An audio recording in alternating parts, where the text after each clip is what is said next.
It's Sunday morning. Wake and bake, people.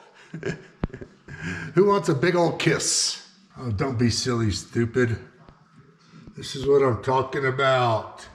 Man, pick these up at Costco. First time, 3 packs of 22 cookies. I only made 20 and I ate more than half of them already from last night. But man, look outside.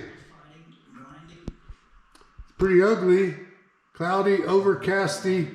I want to take the gorilla in the room out for a ride. Very quick, because I want to show you some hacks that I poached off of the internet. So some of our best ideas poached from other people's YouTube videos or the interweb. This one, I got the idea from watching the other beardo, the Old Man Fat Tire. I'll put a link down to the video that I watched. But he's got his GoPro facing rear on his Fat Tire bike and catching the top treads of his tire. And I'm like, oh man, Fester, I got a better idea for the front tire. So check it out. All right, so here we are. Look at that. Right there, in place of that stupid reflector. Not only is it gonna look really cool, but it's really easy and inexpensive. Look at that. So easy. And that's gonna give a forward-looking POV of the tire. But why am I telling you about it? Let's go see what it looks like. So it's angled down really low, but it's got the tire in it. So let's go see what this looks like.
See ya.